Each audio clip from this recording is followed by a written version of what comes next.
What if the thing exhausting you is not life itself, but the constant effort to make life different from what it is? Think about how often the mind quietly says, "This should not be happening. This should have gone differently. I should be further ahead. They should understand me. I should have more money. I should feel happier. I should not be afraid. I should know what happens next." And so, almost without noticing, we begin resisting our own experience. We fight the weather when it rains. We fight the past because it cannot be changed. We fight uncertainty because it refuses to tell us what tomorrow will bring. We fight our emotions because we believe uncomfortable feelings should not exist.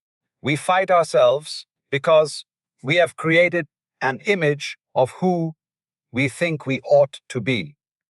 And strangely enough, the more we fight, the more solid the problem seems to become. Imagine standing in a river and deciding that the water must stop moving before you allow yourself to relax. You could spend the entire afternoon demanding that the river become still.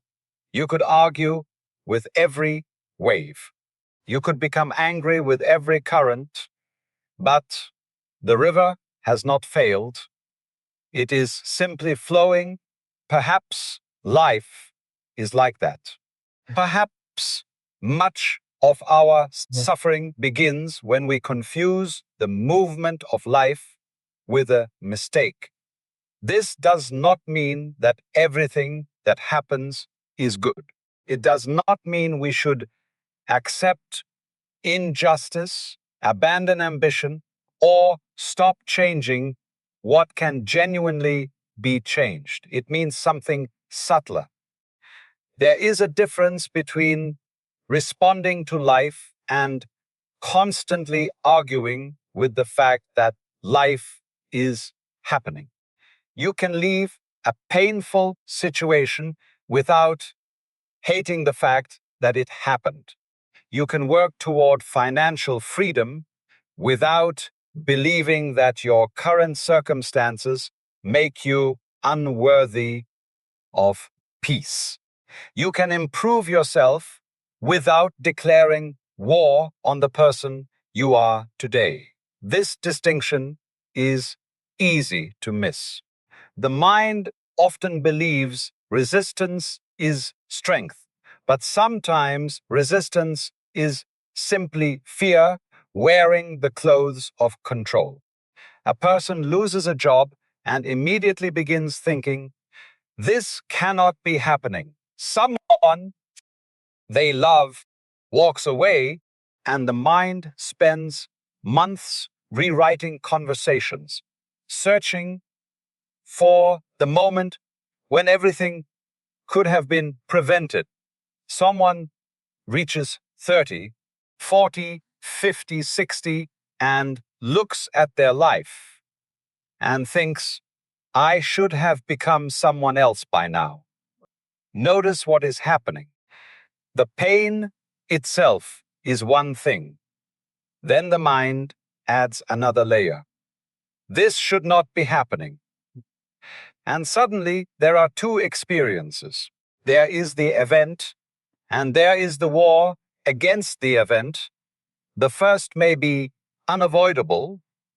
The second is often something we participate in. This is where acceptance becomes strangely powerful. Acceptance is not saying, "I like this." It is saying, "This is what is here." There is tremendous intelligence in that simple recognition. When you stop pretending that the present moment is somewhere else, you finally have enough attention to meet it. A person standing in the rain can spend all their energy wishing for sunshine. Or they can notice the sound of water against the roof, the coolness of the air, the smell of wet earth, the strange beauty of a world temporarily transformed. The rain has not changed, but the relationship with the rain has changed. And perhaps that is where freedom begins, not in controlling every circumstance, but in becoming less dependent on circumstances for permission to be present. We spend enormous portions of our lives waiting until we have enough money, waiting until the relationship becomes secure, waiting until the body looks different, waiting until the career finally works, waiting until the anxiety disappears, waiting until we become confident, waiting until we understand ourselves, waiting until life feels safe enough to enjoy. But notice the paradox. If you require life to become completely comfortable before you allow yourself to live, you have placed your life behind a door whose lock keeps changing, because life never becomes permanently comfortable. The seasons change. People change, bodies change, plans change, money rises and falls, relationships deepen and sometimes end, children grow, but krents age. The future arrives and immediately becomes the present. Nothing stays still long enough for the mind to say, now it is finally safe. Now I can relax forever. Perhaps peace, then, cannot depend upon stillness in the world. Perhaps it must learn to move with the world. Like a tree in the wind, the tree does not defeat the wind, it bends. And because it bends, it remains. There is a quiet wisdom in that. Now, for a moment, stop trying to solve anything. Let yourself become still. Imagine that you are sitting beside a river in the late afternoon. The sky is wide above you. The light is soft. Perhaps there are distant birds somewhere beyond the trees. Perhaps the water is moving slowly over stones, making a sound that does not demand your attention. You do not need to do anything, just sit. Notice your breathing. Do not improve it. Do not control it. Let the breath arrive. Let it leave. There is nothing you need to force. Feel the weight of your body. Feel the surface beneath you. Notice the temperature of the air against your skin. Listen. There may be sounds close to you. There may be sounds close to you. There may be sounds far away. And between all those sounds, there is space. Stay with that space for a moment. Thoughts may appear. Let them. A thought about tomorrow, a memory from years ago, a worry, a desire, a criticism, a plan. You do not have to push any of them away. Let thoughts move like clouds across an open sky. The sky does not chase them. It does not ask them to leave. It simply gives them room to pass. And now, notice something very subtle. You have been trying to change yourself for a very long time. Perhaps there is a version of you that you believe exists somewhere in the future. The successful you, the wealthy you, the confident you, the peaceful you, the person who finally knows what they are doing, the person who no longer worries about money, the person whose relationships are perfect, the person who wakes up every morning completely certain about their purpose. Imagine that person sitting across the river from you. Look at them. They have everything you thought you needed. Perhaps they live in a beautiful home. Morning light enters through enormous windows. There is enough money that ordinary expenses no longer create fear. Their work is meaningful. They travel. People respect them. They speak with confidence. Their life looks peaceful from a distance. And for a moment, imagine crossing the river to meet them. You expect them to possess some secret, some final piece of knowledge, some sentence that will explain how to become them. But when you arrive, they simply look at you. And perhaps you notice something unexpected. They are still human. They still wake up sometimes wondering if they are doing enough. They still experience uncertainty. They still lose people. They still have difficult mornings. They still know that everything they love is temporary. And then you ask them quietly, when did you finally become happy? They look at you and perhaps they smile because they realize you have misunderstood the journey. They did not become peaceful because life finally obeyed them. They became more peaceful when they stopped requiring life to obey them.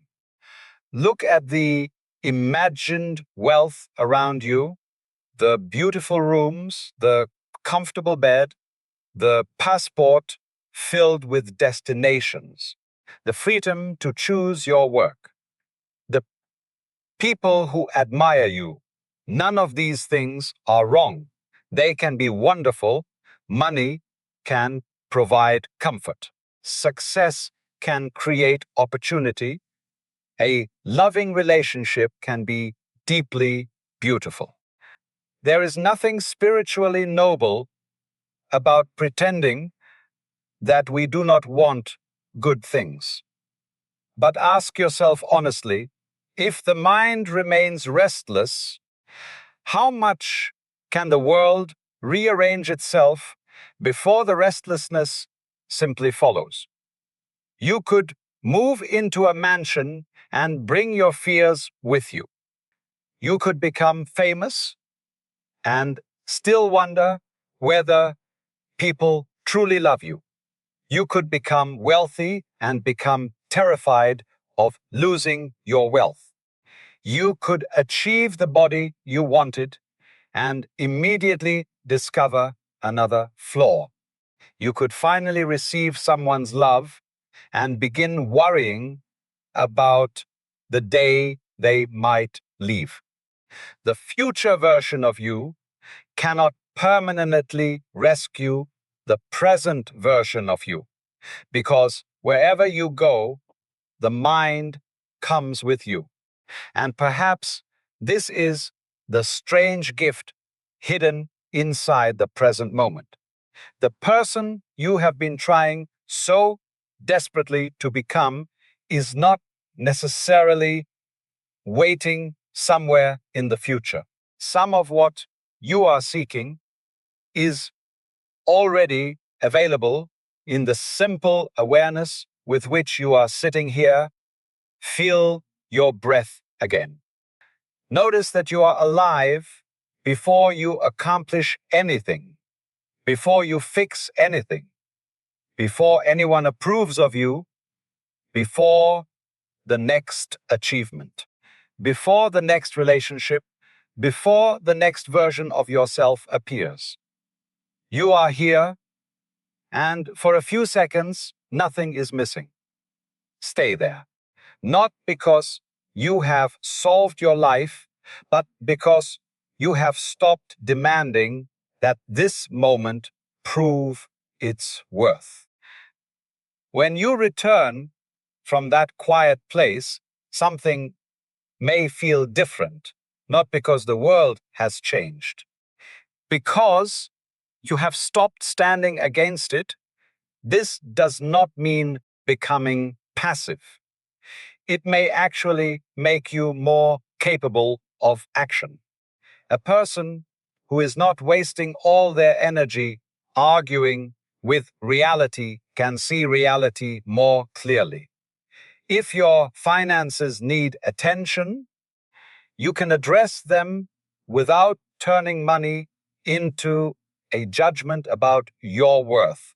If your career needs to change, you can make the change without believing your current position makes your life meaningless. If a relationship is unhealthy, you can leave without spending years hating yourself for having stayed. If you have made a mistake, you can learn from it without making the mistake your identity. Acceptance gives you information. Resistance often gives you noise. Imagine someone driving a car while constantly shouting at the road for having curves. The road does not become straighter. The driver simply becomes exhausted. But when the driver accepts the curve, they can actually steer. This is the difference between resignation and awareness. Resignation says nothing matters. Acceptance says this is what is happening. Now, what is possible? That small shift changes everything. There is another kind of resistance that is even more subtle. We resist ourselves. We dislike our insecurity. We criticize our loneliness. We feel ashamed of our ambition. We become frustrated by our need for approval. We judge ourselves for being afraid. And then we create a strange division inside. One part of us says, I must become better. Another part says, I am tired of being treated like a problem.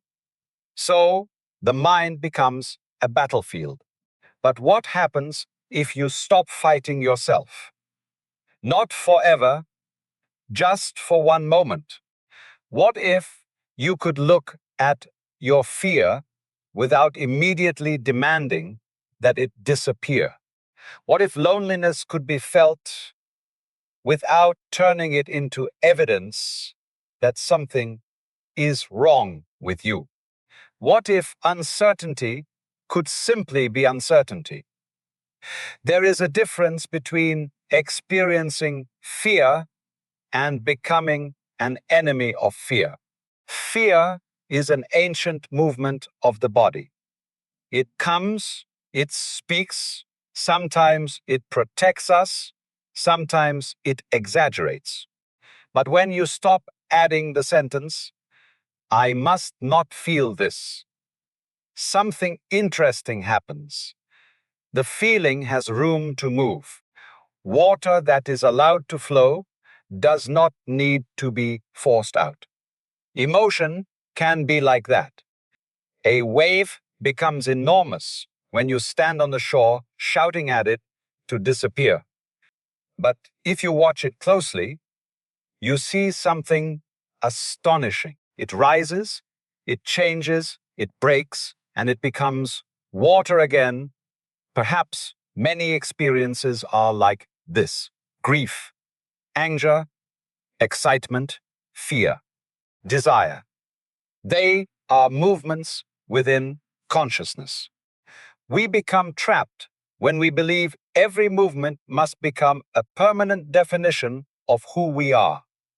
I am anxious. I am a failure. I am unlucky. I am not enough. But perhaps these sentences are too small for the reality of being human. You are not only the thought passing through you, You are also the awareness noticing the thought. You are not only the fear, you are the space in which fear appears. You are not only the disappointment, you are the consciousness capable of witnessing disappointment. And this does not magically erase pain, it changes your relationship with it. There is freedom in not needing every experience to become an identity. Think about a cloud. Uh, it does not apologize for being dark. It does not believe that because it is raining today, the entire sky has become rain. It moves, and the sky remains. Maybe you can learn something from that. You can have a difficult day without deciding that you have a difficult life. You can experience failure without becoming failure. You can lose something without losing yourself. You can be uncertain without being lost. And perhaps you can want more without believing that what you have now is worthless. This is where ambition becomes lighter. You can build, you can create, you can earn, you can travel, you can fall in love, you can dream about tomorrow. But you no longer ask tomorrow to justify today. There is a beautiful difference between moving towards something and running away from yourself. The first can be joyful, the second can last forever. A person who is running away may accumulate achievements without ever arriving, because there is always another destination, another number, another title, another person to impress, another version of themselves to construct. But when you stop resisting your existence, movement becomes different. You can still grow, but growth is no longer punishment. You can still change, but change is no longer an admission that you were unacceptable. You become like a river again, always moving, never needing to apologize for not being a stone. And perhaps this is why uncertainty can become strangely beautiful. We often think uncertainty is the enemy of peace. But imagine a world where everything was completely known, every conversation already written, every sunset predictable, every relationship guaranteed, every tomorrow visible. Would life still feel alive? The unknown is not merely what frightens us. It is also what makes surprise possible. The future is mysterious because life is not a machine waiting for us to enter the correct instructions. It is more like music. You do not need to know the next note in order to hear the one being played, and perhaps living means learning to listen, not to demand the entire song before allowing yourself to enjoy the present note. So breathe. Just for a moment, let the shoulders soften. Let the face relax. Let the room around you exist without requiring anything from it. There may still be problems. There may still be unanswered questions. There may still be things you want deeply. Nothing has to disappear. You are simply no longer required to fight the existence of what is here. And perhaps that is enough to begin. Because the strange thing about peace is that it often does not arrive as a dramatic event. There is no trumpet, no perfect morning, no magical transformation. Sometimes peace begins as something almost invisible. A breath you do not interfere with, a thought you do not chase, a feeling you stop judging, a moment you allow to be exactly what it is, and then another and another, until you realize that you have been standing at war with a life that never asked you to win. The river was flowing before you understood it. The clouds were moving before you named them. Your heart was beating before you decided what your life should become. And perhaps you do not have to make existence behave before you are allowed to belong to it. You can still change what needs changing. You can still protect what matters. You can still walk away from what harms you. You can still build a better future. But you can do all of this without turning the present into an enemy. Sit quietly for another breath. Feel the air enter. Feel it leave. There is no achievement in this breath, no title, no money, no applause. And yet, somehow, it is life, the very thing you kept postponing, the very thing you thought would begin after everything was finally under control. It was already happening. Perhaps the deepest freedom is not the freedom to make life exactly as you imagined. Perhaps it is the freedom to meet life without constantly demanding that it become something else. And when that demand becomes quiet, even briefly, the world does not necessarily become perfect. It simply becomes visible. The ordinary becomes strange again. Light falls across a wall. A bird calls somewhere outside. Your breath moves without permission. Your body rests. The future remains unknown. The past remains unchanged. And still, here you are, not finished, not perfected, not completely certain, just here. And perhaps beneath all the plans, all the resistance, all the striving, all the fear of getting life wrong, there was never a final version of you waiting at the end. There was only this unfolding moment. And for the first time, perhaps you are not standing outside it, asking when your real life will begin. You are inside it. You always were.